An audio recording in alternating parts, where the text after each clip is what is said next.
ahead and call the meeting to order. If I could, Delane, would you mind asking the invocation? Yes, I will.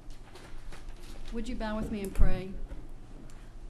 Dear Heavenly Father, be with us today as we decide important issues and matters of the city and citizens of Kerrville, to be discerning and broad thinking when we make these decisions. Help us to rely on the good research and reports that many people have put together. Just be with us today in this room. Help us to come to those conclusions in which we can all thrive and continue to enjoy this wonderful city of Kerrville. In your Son's name we pray. Amen. Amen. Thank you. You're welcome. Want to start out by welcoming Maggie McGee to the board. Thank you. And this is your first meeting, and just want to say welcome. Thank you so much. Glad to be here. All right, we'll move on into the agenda. Item number 1 is the Visitors Citizens Forum. Any citizen with business not scheduled on the agenda may speak to the EIC. No deliberation or action can be taken on these items because the Open Meetings Act requires an item be posted on the agenda 72 hours before the meeting. Visitors are asked to limit their presentation to 3 minutes. Do I have any visitors that would like to speak? All right, I see none. Let's move on to item number 2, which is the approval of 2 sets of minutes. Those of May 21st, 2018 and June 18th, 2018. I'll make a motion that we approve both minutes. Yep. Were there any changes or? Both sets of minutes? Okay, we have a motion and a second. Any changes need to be made or discussion about those minutes? All right, I hear none. All those in favor, raise your right hand. And that is approved unanimously.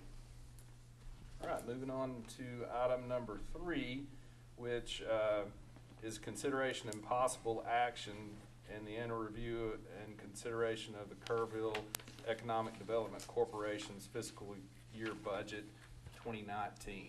EA? Good afternoon, KEDC, or EIC.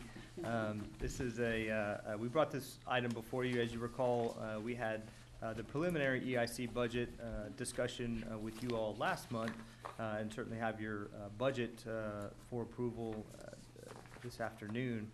For EIC, as a critical component to that, it's one of the elements within the administrative category of your budget is the agreement with the service agreement with KEDC. As you recall, we are in the 3rd year of a 3-year agreement with KEDC, and so we wanted to bring forward representatives from KEDC, talk through both their budget, their work program going forward, and their business plan. Mainly, the chief goal for tonight is to get feedback from you all to direct us to be able to take and begin to develop terms for that funding agreement going forward. So that's really, there's no specific action item tonight other than to garner feedback from this group to be able to move forward and hopefully bring a funding agreement back to you guys for our service agreement to you guys next month.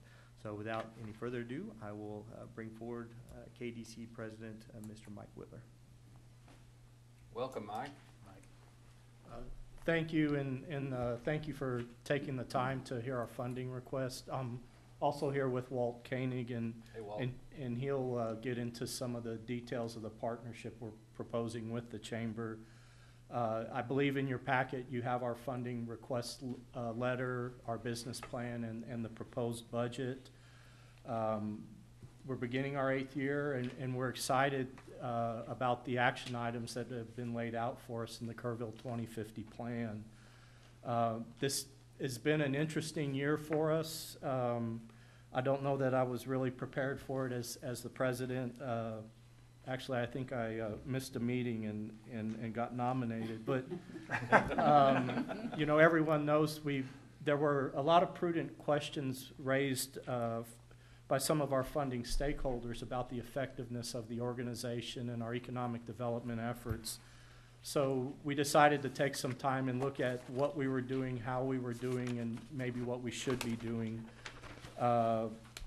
We contracted commissioned impact data source out of Austin to do an economic impact analysis of the projects that were supported by KEDC during 2014 through 2017. By no means are we claiming that we're solely responsible, that we're just to help facilitate these projects.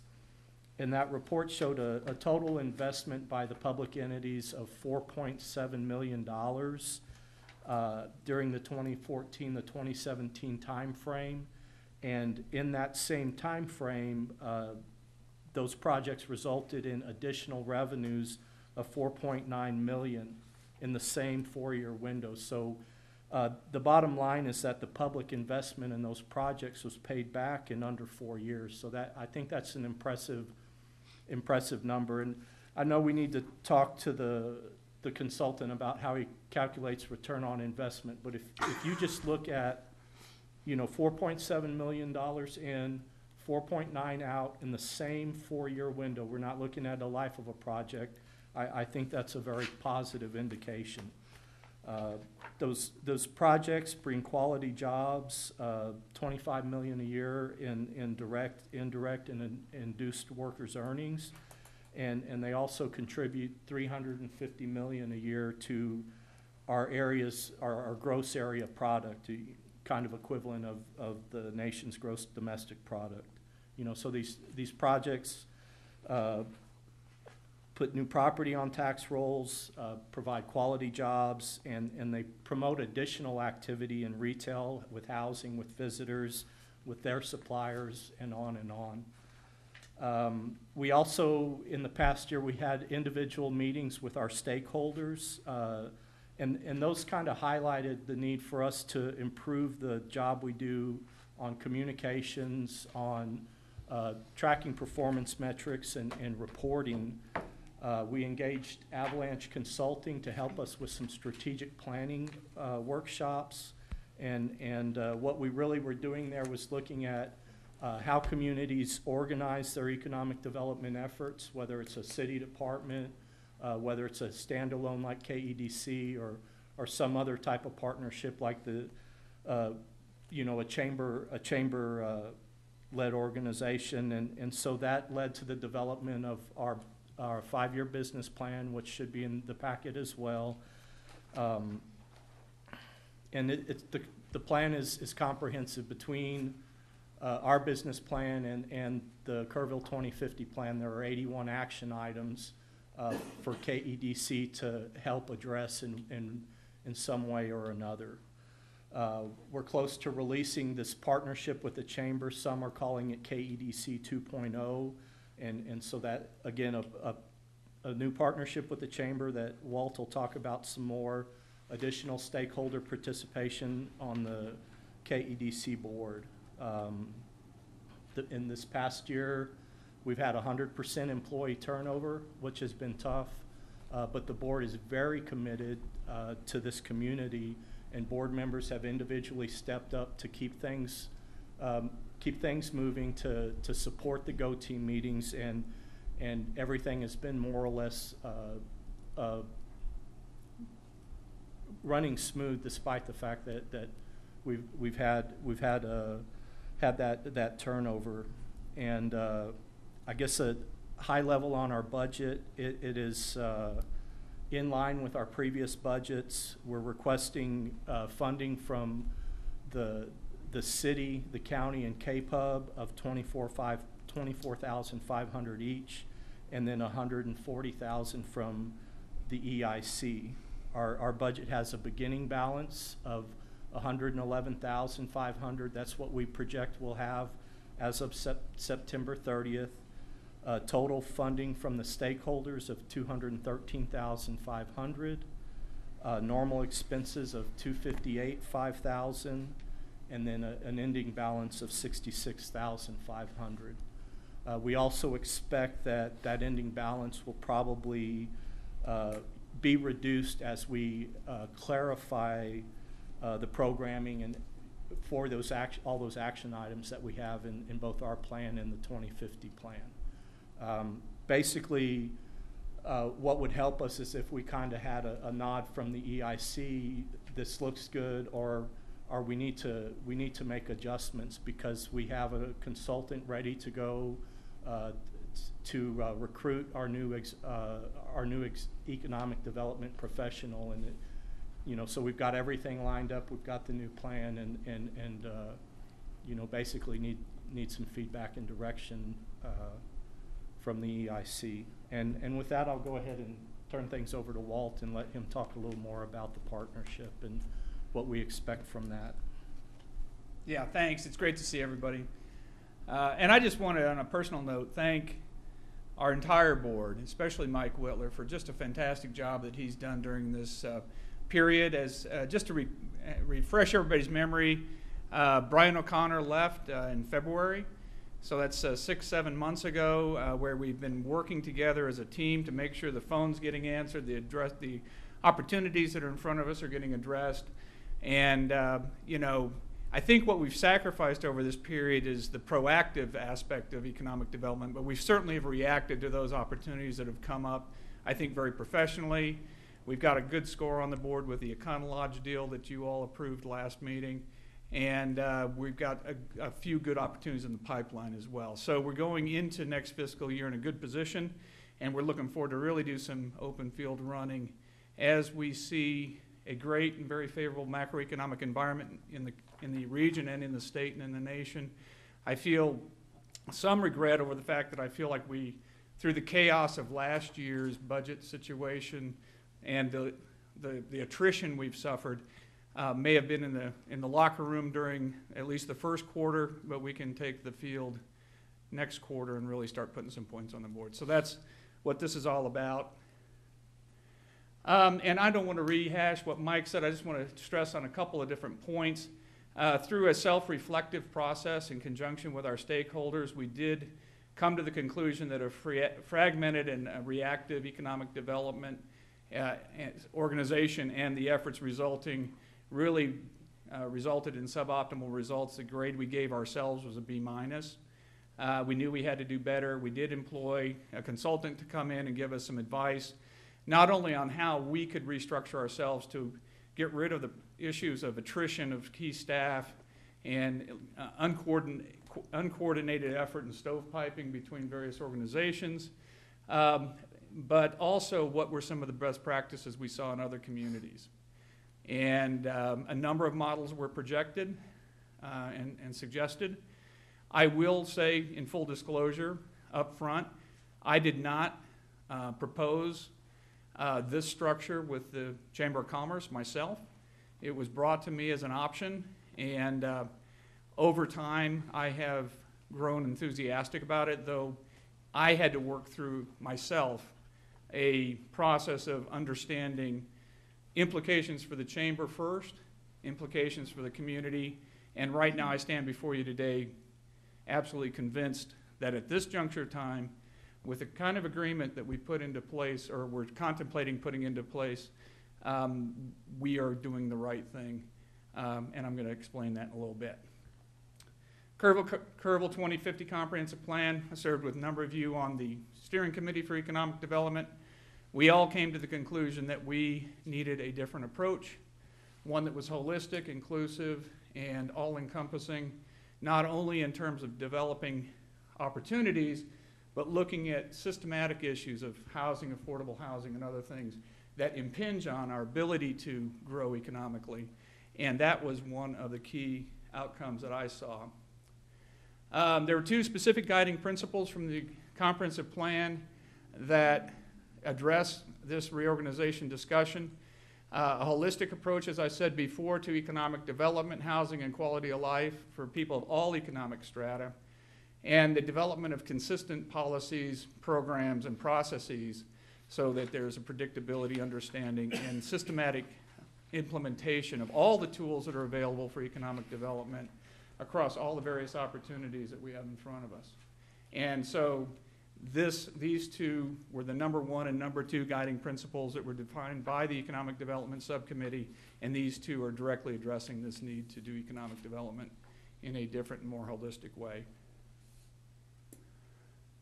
The structure of the agreement that we're currently contemplating implementing between the EDC and the Chamber is pretty simple.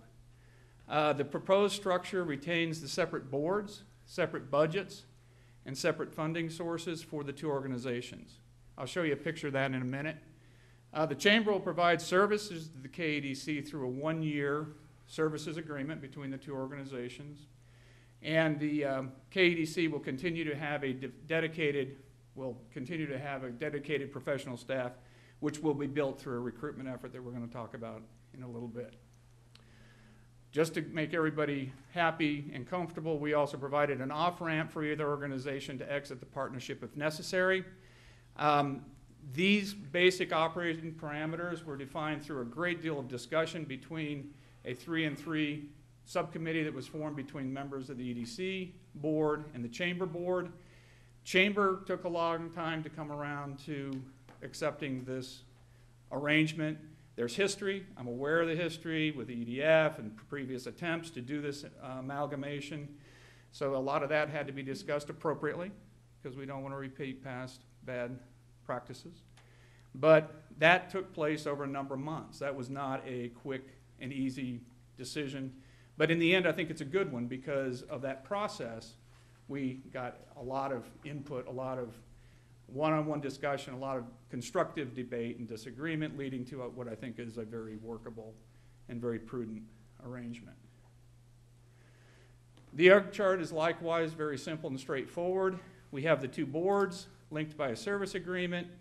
I would take the position as president and CEO of the Chamber as well as executive director of the EDC. I will, in conjunction with a team assigned from the board of directors, as soon as possible embark upon a recruitment effort where we would get a VP COO for economic development to sit as my deputy on that side of the wall. And I use the wall figuratively, but it's important. On the other side, and that person would balance the person I have in Rachel London, who's my VP COO at the Chamber.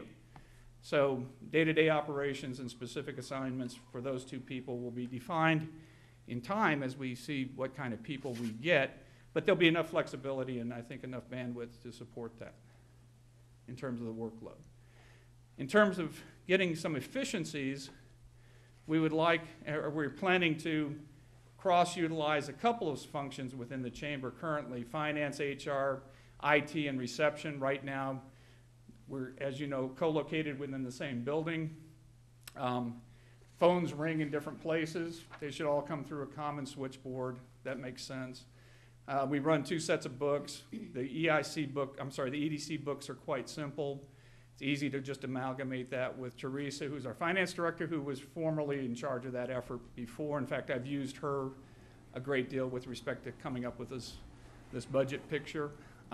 She's willing and able to take on that responsibility.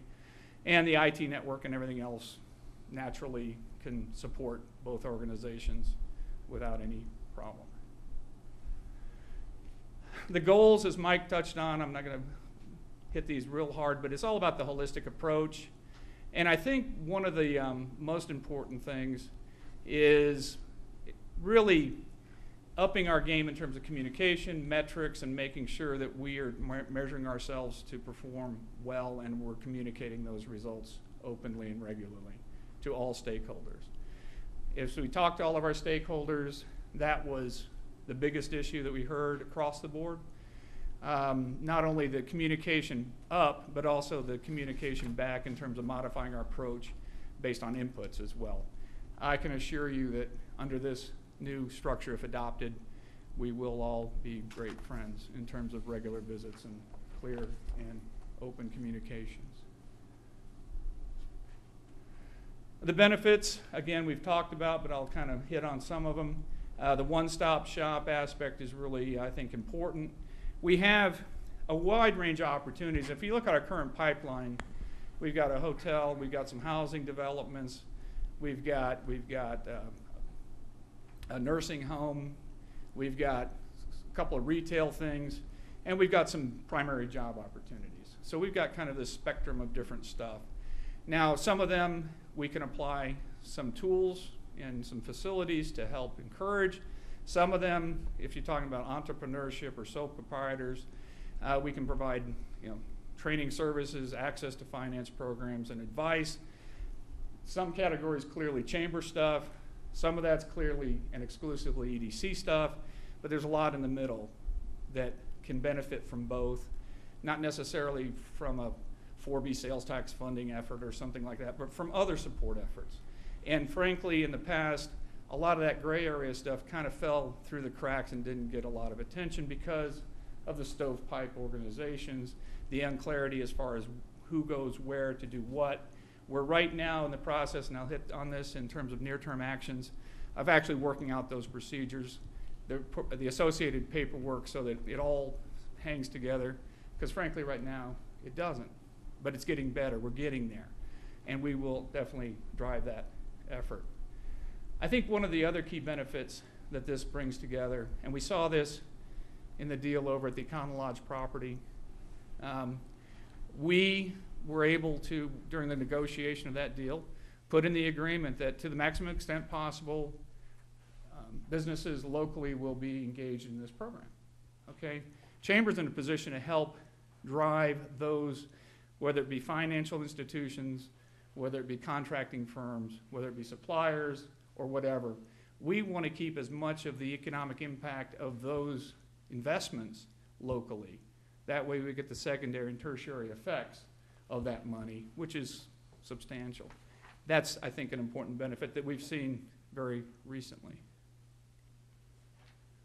So we do have a bunch of immediate priorities over the last 6 months. It has been a very busy time. We have been working on a lot of different things. The business plan you have is an example of a very strong collaborative effort amongst the stakeholders, amongst the board, amongst the community. I think it's a good plan, but we're going to continue to do a lot of things. Heading the list is a recruitment of an excellent, and I use excellent specifically, VP and COO for the EDC. It's a great job. I think with the Chamber's support, the ability for us to recruit somebody good and keep them will be strengthened.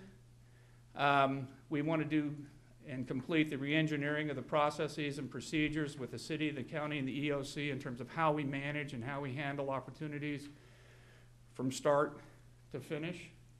We're working on those flow charts right now, trying to figure out how best to do that. We will be doing that in conjunction with EIC as well as county and city.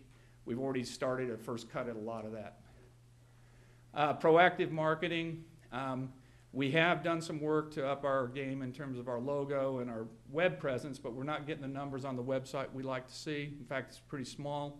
Got to do more with our web presence, and we got to look at other media options, certainly. The good news is I think we'll have some success stories to talk about and some people that we've worked with on those success stories. For example, the developer from Colette, who we've been working with, is already talking good about us in North Carolina. I'm already getting calls as a result of that. We need to cultivate that kind of push through.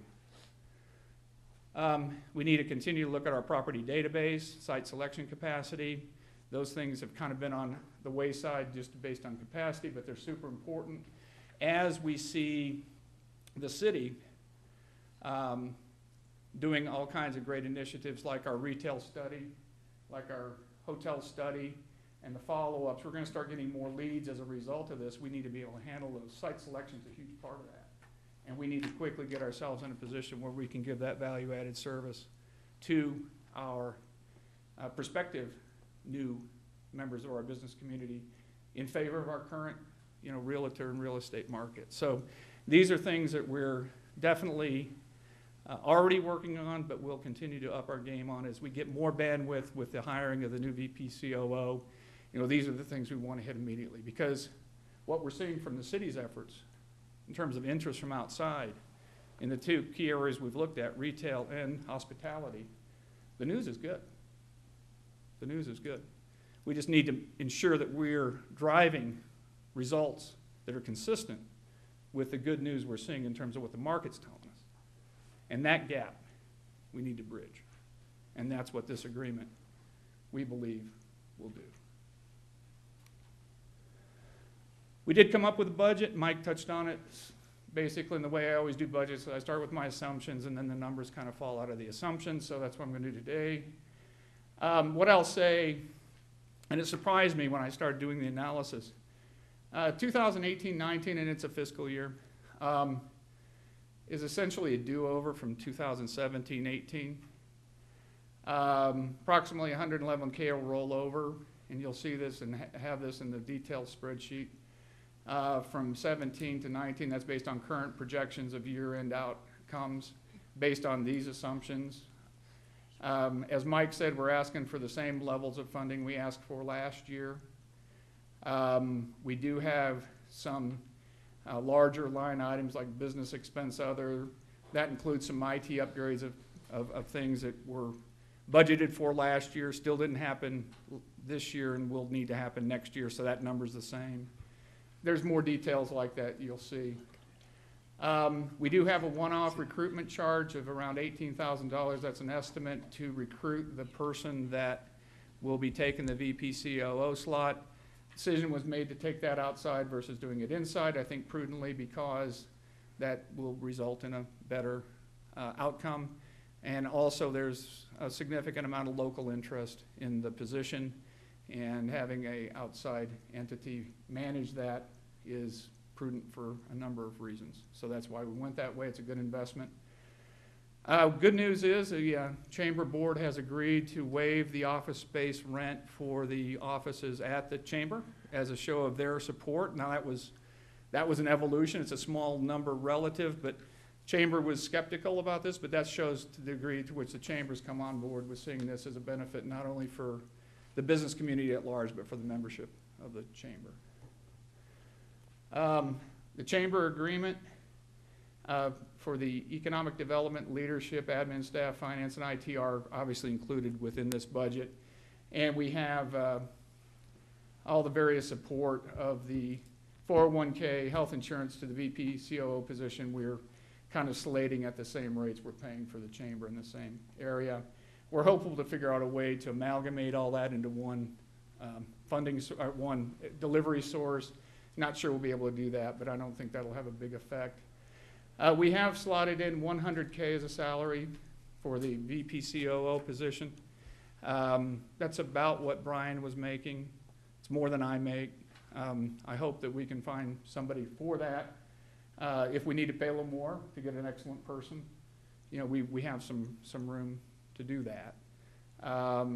This is an important position and one that I think would be fillable with that kind of level, and that's the assumption that's used within the budget. And as I said before, this is shown to you on the screen, not to read it, but to make you familiar with the general format for your package. You'll see it remarkably similar by design in terms of the expense line items between what was asked for last year. We did, I think, originally come up with a 180K request last year. We have dialed that back to 140 this year. We won't be shy about coming back next year for more, but we'll only do so if we show the results commensurate with that kind of request. And I'm a business guy. I'm all about metrics, and we're going to talk a lot about metrics this year. And so next year, you know, this year, given some unsureties, we felt it was prudent and appropriate to go for basically what we asked for last year with the same kind of distribution.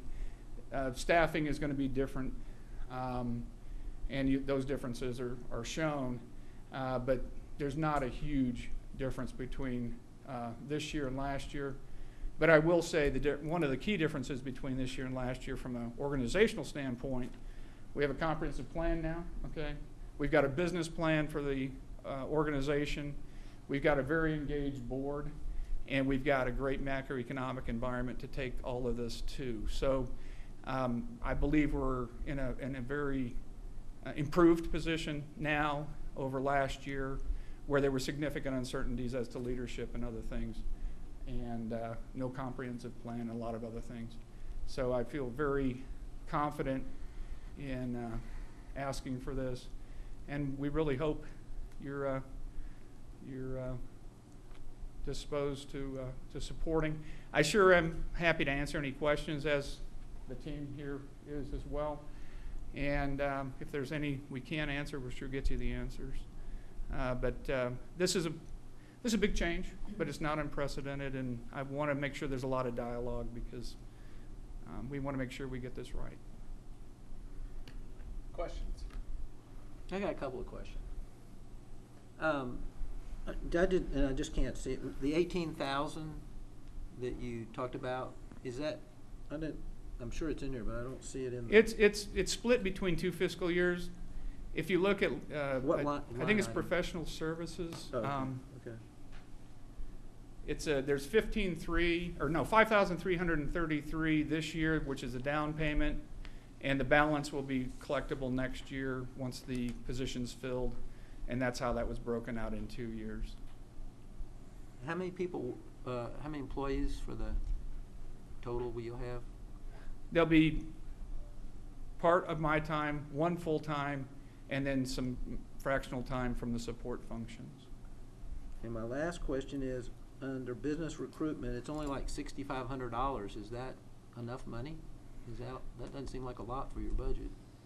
I appreciate that. I would relook at that again, but I think going forward right now we have that. We also have the balance to draw on if we need to draw off the balance on that. I'm not sure exactly what program we'd put in place to support that. I want to wait until we bring the VP COO on so that we can lock and load on that. But I think there's enough in the budget to accommodate needs, at least for this fiscal year. And you know what? If there's not, I don't have a hard time coming back to y'all and justifying asking for more. I don't want to have to do that, but I can do that. But I think that where we are right now with this is good for, otherwise I wouldn't have supported it. So I would follow up a little bit on that. So we had a consultant help you look at how you might structure this. Was there any discussion about what level of funding for a community our size, or anything? Is kind of a, I mean, is there some, there's usually kind of a range. I mean, obviously not everybody does the same thing, but I mean, was there any discussion at all about what that range would be? As I recall, maybe you all would remember it differently than I did, because a lot of us were in the same room. The lion's share of our discussion was really around how to structure the thing, not how to fund the thing. Would have been a good question to ask. I don't recall us asking it. I'm sure there must be some norms. If we look at our own history, and Mike did that extensively, the numbers we're asking for now are inconsistency. The results we've shown in the past were not what we want, so that's a question. Are we spending enough? But in the transitional year, as a business guy, I got to say, I will feel a lot more comfortable coming to you for more next year once I establish it, or we establish as a team the track record of success. Or I come back to you later and say, we don't need this much because we find a different, more economical way to do it. But right now, I was comfortable with kind of looking at history, taking what we got last year, moving ahead. You know, if you look at the way I've managed budgets, the most recent example is the chamber.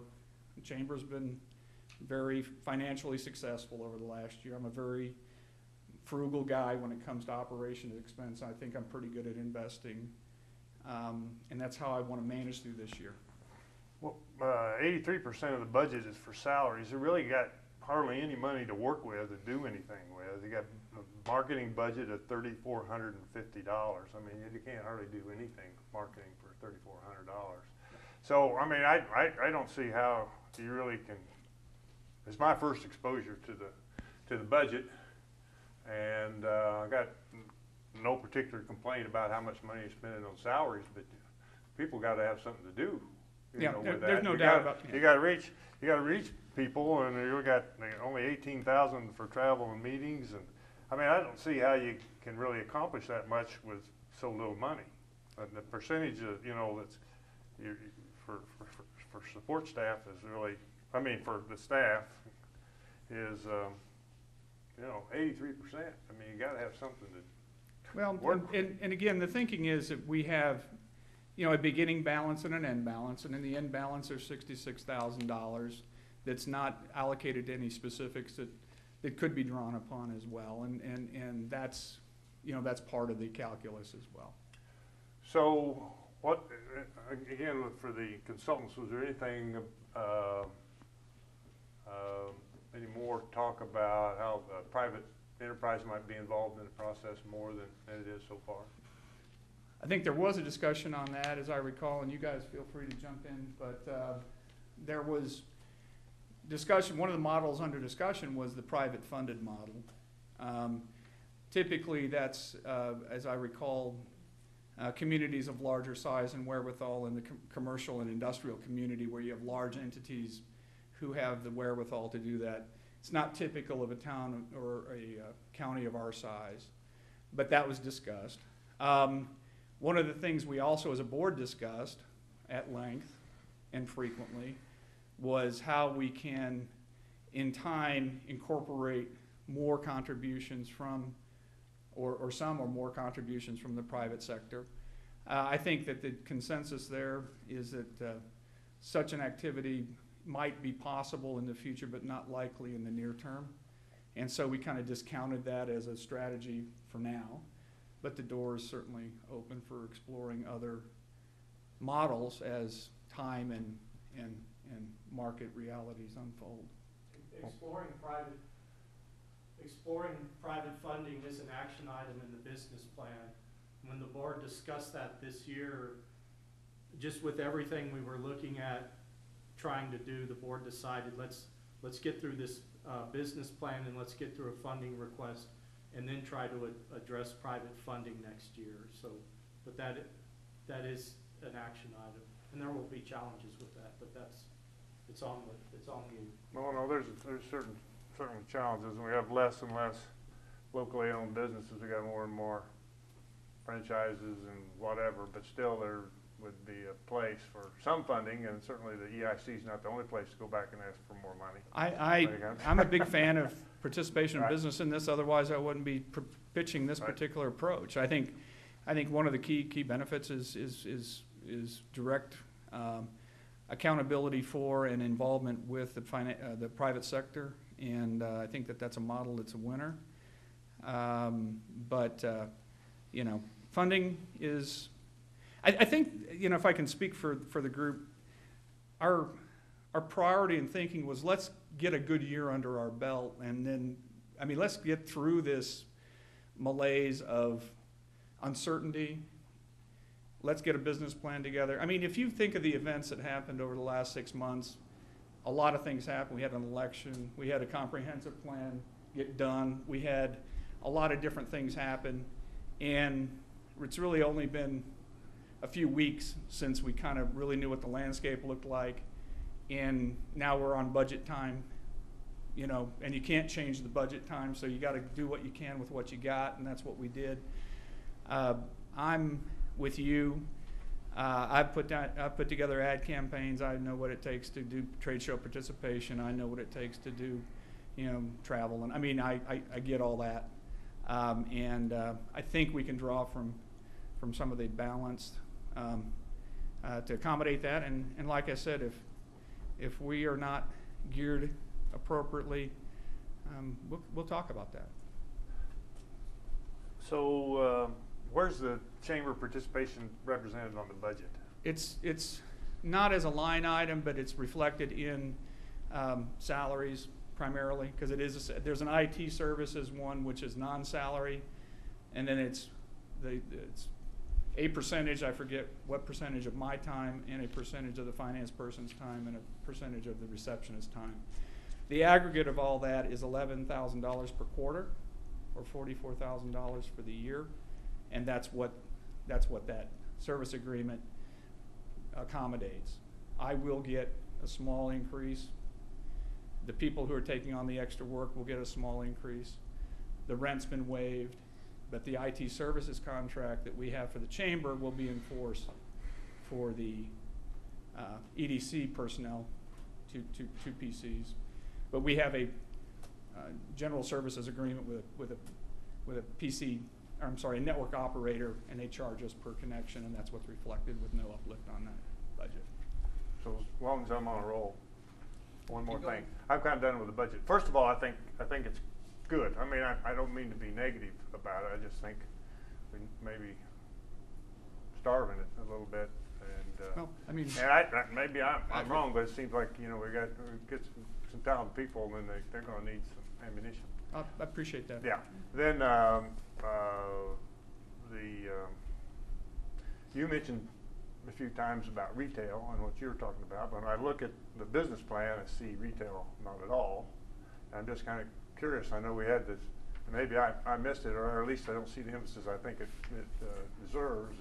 And that we had the retail study, we got a lot of leakage of sales tax, and I know we're looking for the primary jobs and all that too, but we're already a pretty strong regional retail center, and it's something that we can build on, and I hope we're not, you know, overlooking that. I can assure you, and again, one of the benefits I have in this arrangement, I won't be unclear about that, is I get to put on whatever hat I want in the time I can put it on. So if I put on my chamber hat, I can be a lot more involved in retail than if I have my EDC hat on, which is really more focused on primary jobs and that end of the spectrum.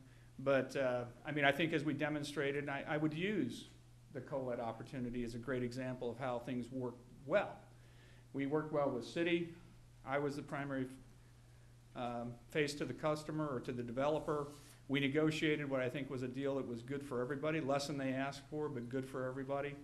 I think we came out of it very good, and actually through the relationship I've built with the people at that developer, I believe we're going to get more work. So if it's absent in emphasis from the business plan, that's an oversight. It shouldn't be, because it is clearly something that the city's investing a lot in, and it's something that we will be supporting in terms of making those deals that are revealed through the leakage and through the fact that we're a $100,000 market, I'm sorry, 100,000 person market, which will get us the attention of a lot of regional and national retailers. We want to help close those deals. So, yeah, the last 2 pages of the business plan have a process chart that shows KEDC and the GO team in the middle, application, you know, processing the applications, and then the last one shows roles, and for retail,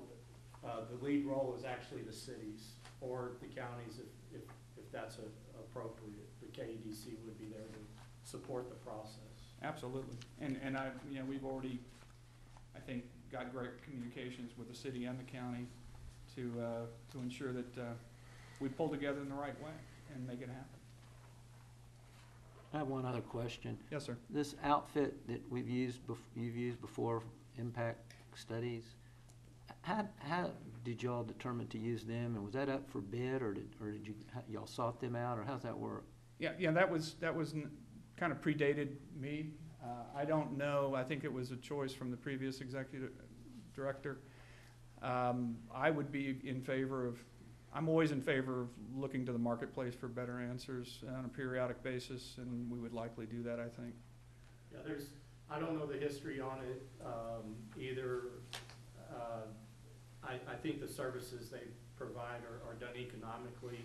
I personally looked, and there's 2 or 3 other consultants in the Austin area that offer similar services, and so I expect that we'll go out and talk to all of them and possibly, you know, look at what someone else would provide for us. Is that something that can be bid on legally or not? Well, Or is that a service?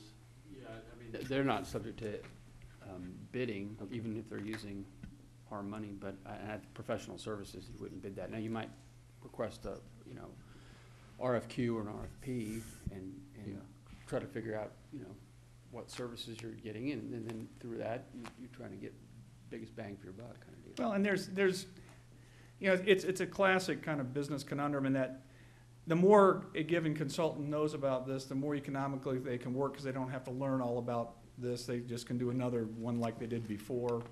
But there you can run the risk of maybe not getting the best person because you haven't looked to see who else is out there. And I think it's good once in a while to have the discipline to take a look and reassess those. And I think it's likely we'll do that. I mean, I think that, you know, we have a new team in place, and that's a natural thing to do. You could check with other cities our size and see who they use and things like that. Yeah, absolutely. Thank you. Thank you, sir. Yes, ma'am? Go ahead, Maggie. I'm such a new kid on the block, I'm kind of reluctant to say anything, but I'm really glad that it's going to be a one-year trial. I think that's a real sensible way to do it, because anything new like this is likely to have people on both sides of it, and it's a good thing to prove yourself, and I'm sure you will.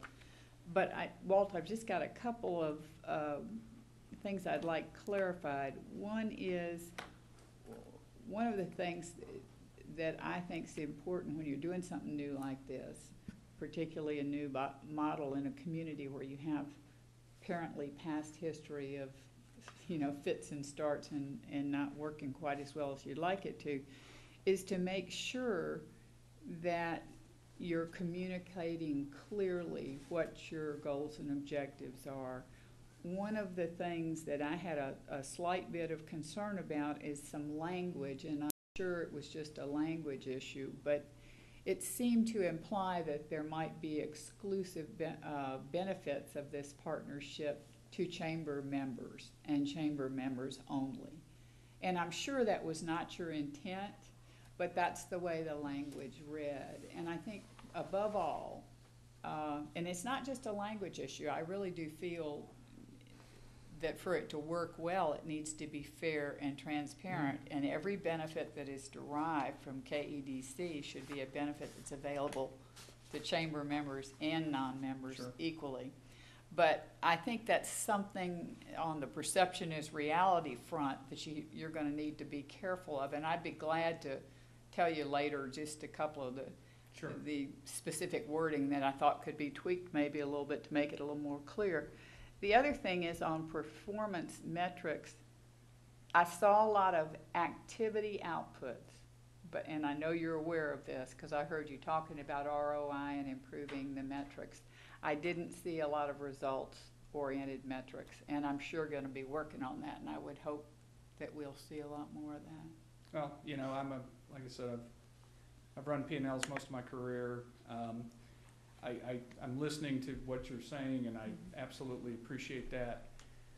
Just to give you a little anecdote about how I view chamber membership, anecdote.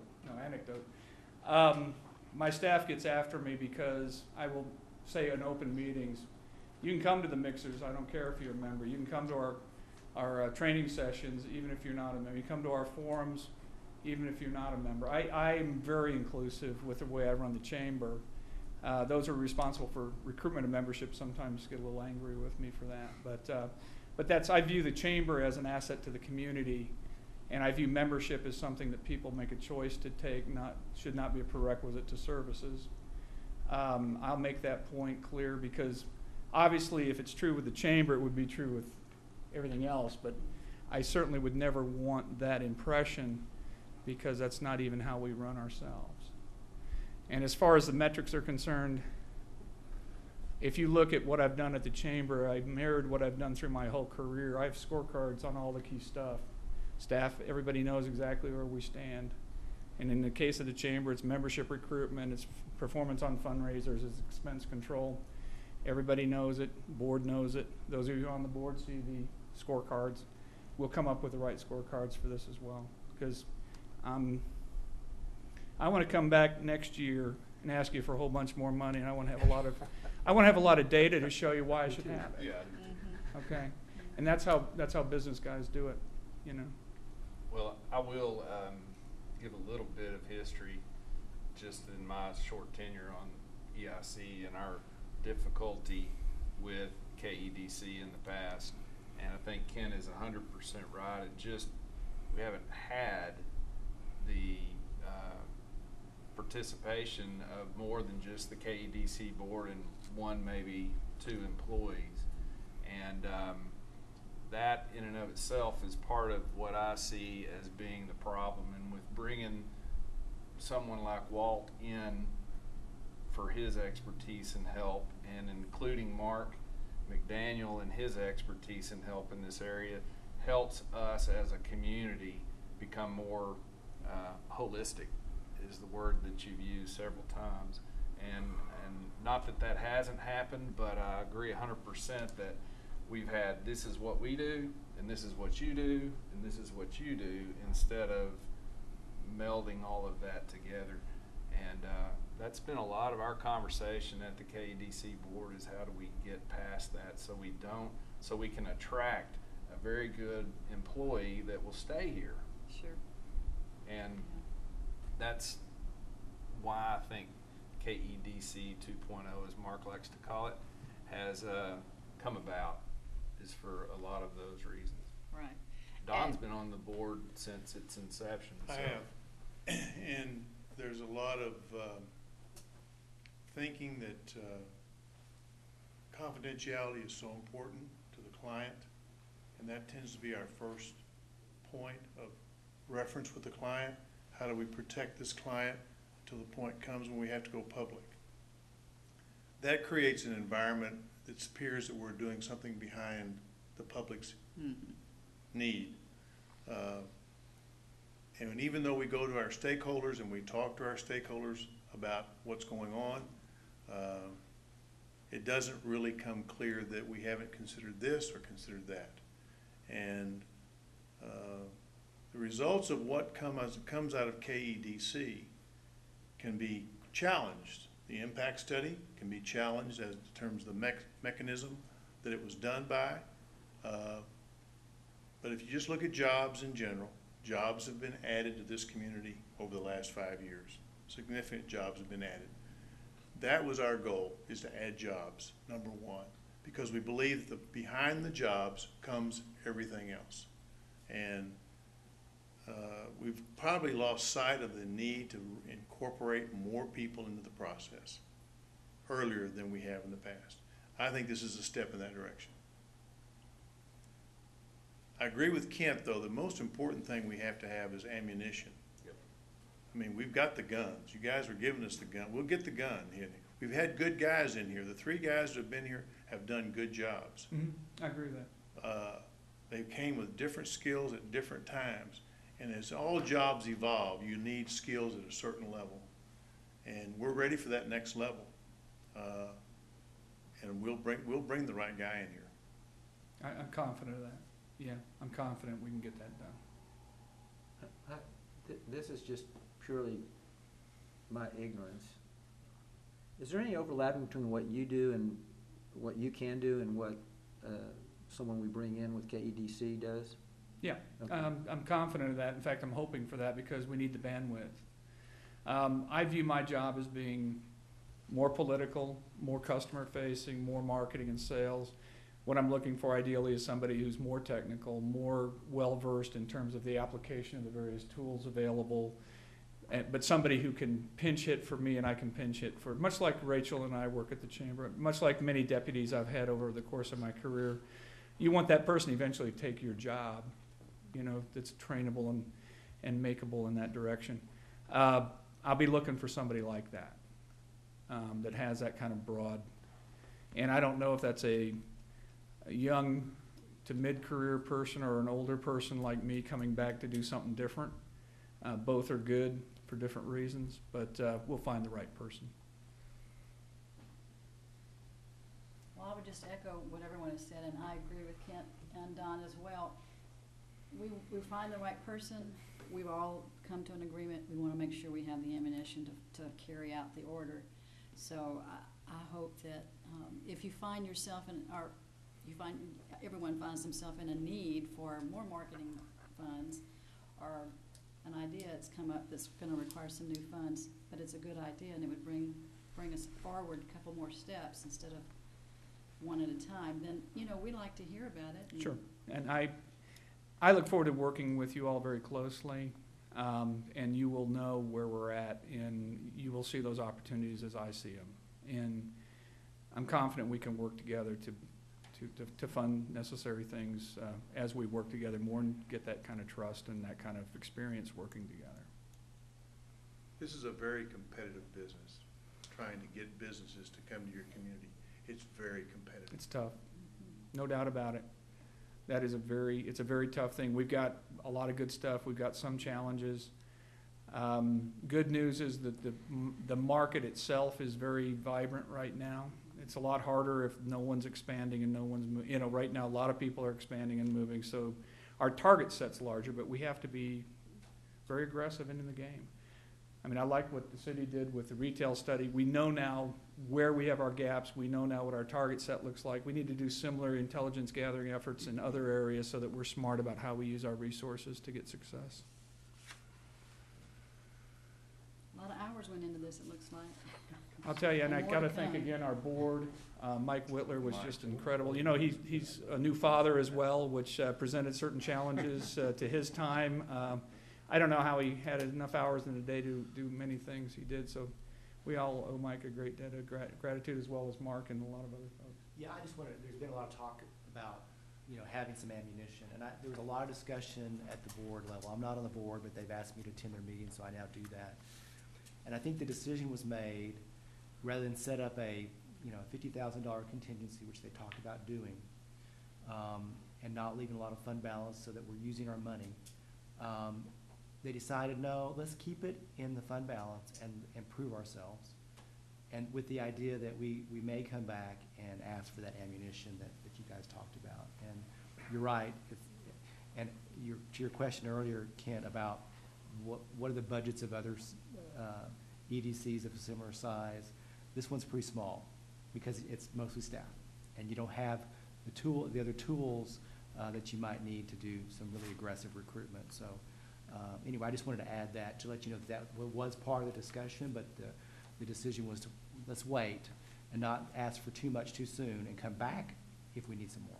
And to be honest, there was an element of some folks being a little bit gun shy after what happened last year. I mean, they're you know, if I'd had the advantage of this meeting prior to the budget, we might have looked at it a little bit different. But you know, again, a plan is a plan and a budget's a budget. Neither are cast in stone. You can work them to achieve objectives when they're known. Thanks, Mark. Appreciate that. All right, any other questions, comments? Thank you, Walt. Thank you, Mike. Thanks, Mark. So is this a funding request? No? Just their budget? Okay. I didn't think so, but I wanted to clarify that because the question was asked of me and I wanted to make sure we didn't miss something. All right, moving on to item 3B, which is the review and consideration of the proposed EIC budget for fiscal year 2019. EA?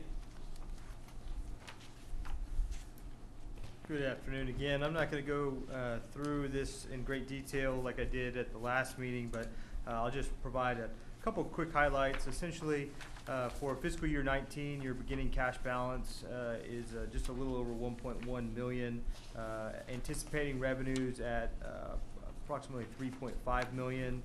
You do have an administrative category at 370,000, a business development category at $500,000, predominantly for the economic development set aside.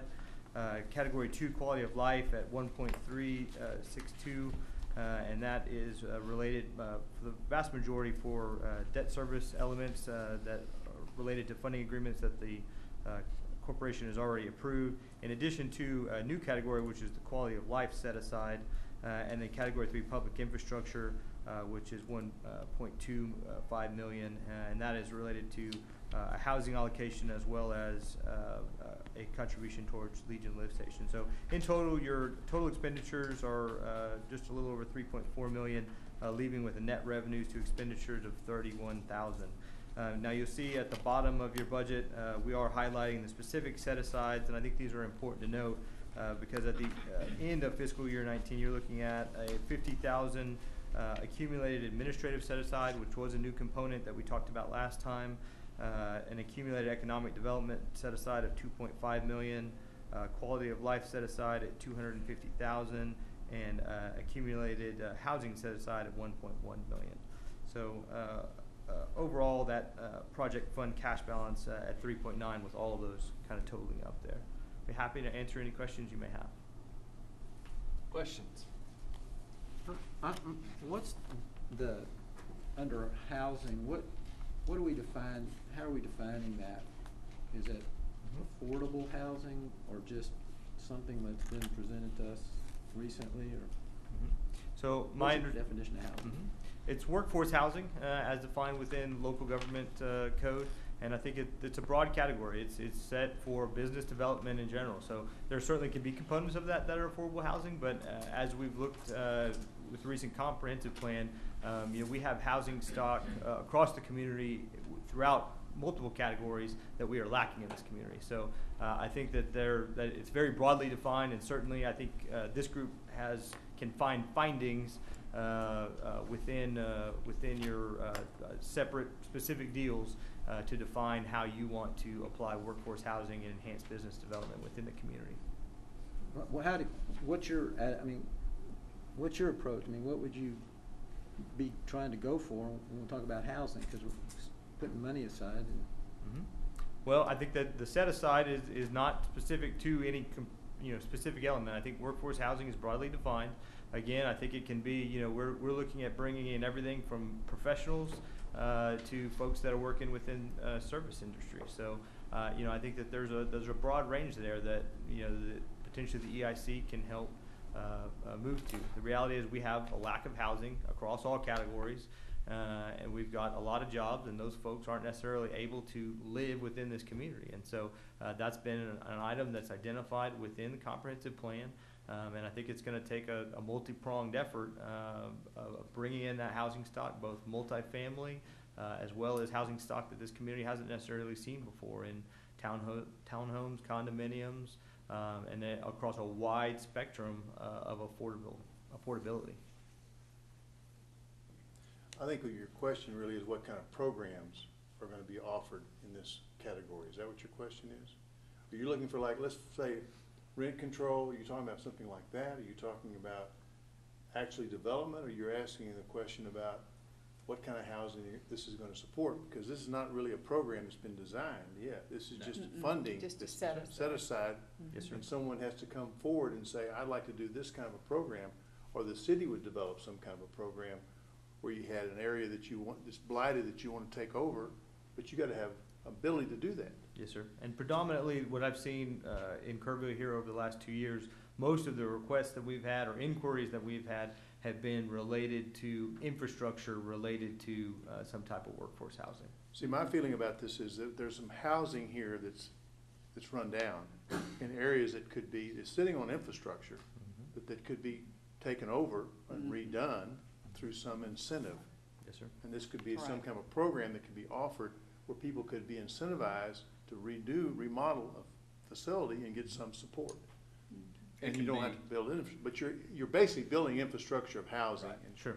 It could be any of that. Yeah. And so these categories, we set this up in the general budget 3 or 4 years ago because we just had these lump sums, and it was really one year we would spend way more in one category than the next, and it really wasn't even categorized, but we know what those categories are. So it was a way for us to kind of take the money and say, okay, let's accumulate some in this area, and when we get enough, consider maybe a program just like you're referring to. Yeah. And But there's no program inside yet. of those, There's no. not. So it's just And set aside. yeah, there's some things that qualify. The tennis center's one of those. Money that went under quality of life, and you can see the total in that category inside the budget, and then the total set aside that's been done. I don't think we have one in. Well, the workforce Well, housing. it is quality of life. There's language in here about workforce housing, which is pretty broad. Yes, and Yes. there have been incentive agreements with EIC, with both the Hill Country Home Opportunity Council, as well as Habitat for Humanity in the past. There's no specific element right now, although there are some pending funding applications that are being That are worked coming. through. Yeah, so, Probably the 5:30. as stated, there's not a So it's just specific set program aside. per se. It's a set aside for opportunities that may come about. I guess I was referring to Local Government Code Title 12 and Section 505153, which I've discussed with Mike here recently, and it talks about affordable housing, which is in our meeting that we had, seminar last year with the Texas Economic Development Corporation, they said it's very limited to 42 U.S. Code Section 12745. Okay, now, so I think we have to be careful how we can't just say, well, we're going to spend money on housing. We have to have it apply to the code. Yes, sir. And so that's kind of where I'm confused. I mean, and this is such a very broad, expansive code that I guess it allows for a lot of interpretation in different projects, but specifically to housing, if it's just housing, it has to be very specific. And that's kind of my concern, is what we put this money into as a budget item, and we have to make sure that we're using the money the right way. It complies with the code. That was really my concern. And quite frankly, it's a big project, way bigger than $1.1 million. And so there may be a component of that overall project that this would fit in that would qualify. And so, But the other thing is that we don't have to spend that money on housing. we don't. Oh, That's just, it's yeah. just, we've just kind of, I understand. yeah. So if something else came up, Yeah. it's not like Yeah. we'd have to. Or if it was bigger than that, we could maybe rob from a different pool if we needed to. Yes, sir. In the end, those are just it's a cumulative project fund balance. It's been earmarked for particular categories, but certainly you all have the purview to adjust those as you see fit. Okay. Any other questions about the budget? All right, so budget approval will happen our budget has to be approved by the council, and that will take place when? We would anticipate that at the August 14th meeting of the city council. Okay, and so Do we vote on this budget now ourselves? we certainly can. That will allow it not to be last minute, I suppose. Your next meeting would be on August 20th, so we would anticipate hopefully having a decision from you guys tonight. Otherwise, we'll need to call a special meeting. Oh, okay. I'll make a motion to accept the budget as presented. We have a motion on the floor. I'll second it. We have a second. Any further discussion about the budget? All right, all those in favor of approving the budget as presented, raise your right hand. Any opposed? Motion carries. Very good. Financial reports. This is kind of out of order from Right. The way we've always done it. Welcome. Just to keep you on your toes. Good afternoon. All right. Well, we've covered a lot in this meeting, so I'll make this relatively brief. There wasn't a lot of activity during the month of June, but I wanted to highlight a few things. If you'll turn to page 41 in your packet, please. So looking at the second row over that's called current, or second column over that's called current period, you can see that for the month of June, we received $286,000 in sales tax. Just a few notes on sales tax. Sales tax was up 9.28% compared to the previous year, so we're very happy about that. Another note about sales tax is looking at the actual categories. We saw strong growth in retail, which is our largest category. Over 50% of our sales tax comes from retail, so it's always good when there's a correlation there. And then we also saw strong results in construction and wholesale. And wholesale would be things like plumbing supply companies, that kind of thing that support some of the construction industry. So good news there. A few things about sales tax, though. We recently received our July sales tax data. It always kind of happens like this. We got July last week, and July was up 8.28%, which is also another strong showing. I don't have the detail yet on the breakout, but another strong month. I've been talking to y'all in the previous EIC about expecting a budget shortfall for the year. I'm still anticipating that we're not going to quite make our budget for the year. We'd have to be up 10% in August and September over the previous year, August and September, for us to make budget. So that's probably a little bit aggressive. But things are looking up, and it does look like we'll end the year stronger than what I was thinking in the spring. If we're up 5% in the next 2 months, we'd have a $28,000 shortfall for the year on our sales tax. So anyway, it's too soon to call it a trend. Overall, for the entire state of Texas, July sales tax was up 10%. We're at 8%, so we're not quite up with the entire state, but the state also has like Hurricane Harvey reconstruction and Permian Basin and, you know, things like that that aren't really Kerrville. So anyway, so overall pretty good news on sales tax. And then moving into, let's see, the next revenue line item is interest income. We continue to have our funds primarily invested in a pool account, and that pool account is earning just over 2%, 2.15% interest, so pretty good for a completely liquid investment.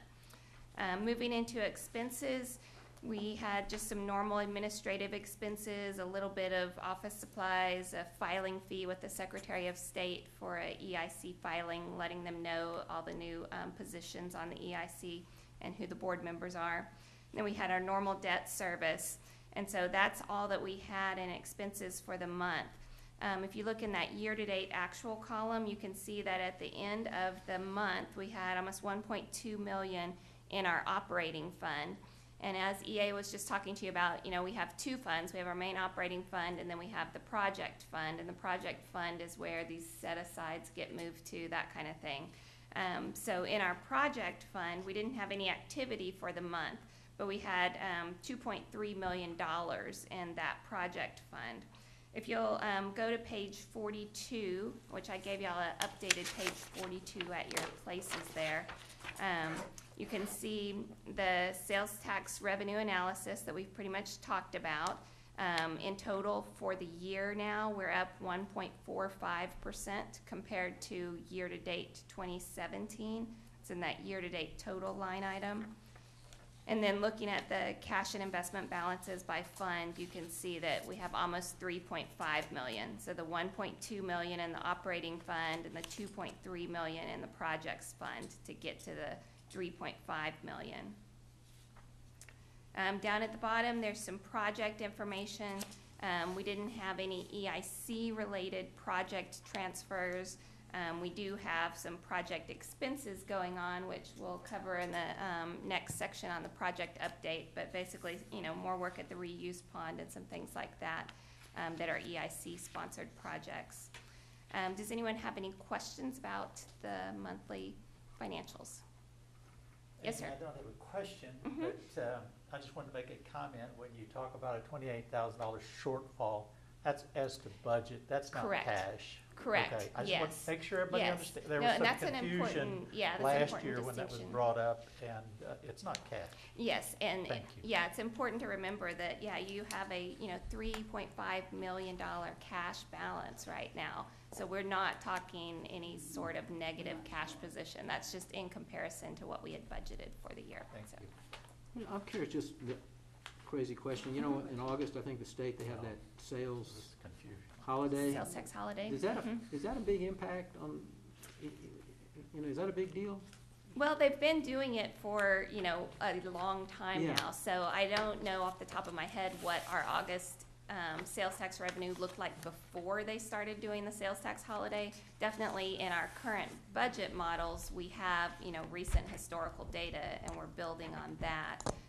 But yeah, I could probably go back and No, I was see just what, curious. yeah, I don't know off the top of my head, but it is an interesting idea because it seems to be very popular if you try to go shopping on that weekend for sure, so. Thank you, I appreciate your work. And we'll continue to shop. Right, yes, shop local. With or yes. without it. With or without it. Any other questions? All right, thank you. Thank you, Amy. Thank you. All right, moving on to item number 4B, which is the projects update. Okay, we've got a few projects going on. River Trail is making great progress. We are still on track to hopefully have that completely opened up by the end of September timeframe. We finished the vast majority of the actual trail piece between Lowry Park and the Diedert Center. We're starting to really focus a lot of work on the actual trailhead itself at the Diedert Center, which is a significant piece of work, but we're excited to have made the progress. We haven't had much rain, which has been detrimental for the community, but it's been good for construction, so I've been making a lot of progress there. Reuse distribution lines, pretty much wrapped up there, just looking at the installation of the SCADA system, which is essentially the automated controls, but that we are beginning to send water already from the main large storage facility there off Spur 100 to users. So we've got a couple of our new users that are still finishing up and wrapping up various construction elements at their sites, but we have started sending reuse water to the sports complex. So that's been a big help from an irrigation standpoint for the city. Tennis center improvements, making really good progress there. We're at 50% design. I believe we actually just received 50% engineering today. So staff's going to be hurriedly going through those in hopes that we can have a project being let here the next month or two and be ready for some fall construction. So more to come on that. Aquatics feasibility study, council at their last council meeting did finalize the contract for that effort, and so we are moving forward with them, and we'll have a project kickoff meeting here in the very near term. Downtown streetscape, we are, as alluded to at the last meeting, working through a contract to finalize the architectural elements and engineering elements to have construction documents created here over the next 2 to 3 months. So again, we're hopeful to have something that we can put out in the street here in the late summer, early fall time frame. And then Legion Lift Station is rocking along. We are going through the engineering effort on that. I believe we're at about 75% on engineering, approximately, and working through the Texas Water Development Board funding application. That is complete and in the process. They're just waiting on the next phase of engineering so they can check off on engineering, and then we'll be again bidding that project hopefully here in the next 3 to 4 months. So. Very good. Yes, sir. Be happy to answer your questions you may have. Any questions? Just when I'm going down Holsworth, heading toward town, coming from Harper. Yes, sir. Is there a reuse? I can kind of see something a little past the soccer field. Is that where that on the south side of Holdsworth? Yeah. Yes, sir. That's the small on-site reuse storage facility for specifically for the sports complex. Okay, so I shouldn't yes, go sir. fishing there. No, sir. No, sir. Yeah, Just we one are working on a fencing program to keep the fishermen out and the swimmers. So. Thank you. What about golf balls at the golf course? Is it bad? I can't confirm or deny. I can't recommend it, but I can't keep you from it. I got some excess scuba equipment. I've got some extra golf balls too. Exactly. All right. Thank you very much, EA, for the update. I don't know of any need for executive session today. Anybody have anything we need to discuss there? All right. If nothing more, any items for future agendas? Anybody want to see something go on any agendas in the future? Nothing there. And any announcements? All right. I have a motion to adjourn. Make a motion to adjourn. In a second. Second. All those in favor, raise your right hand, and we are adjourned. Thank you for your attendance today. Good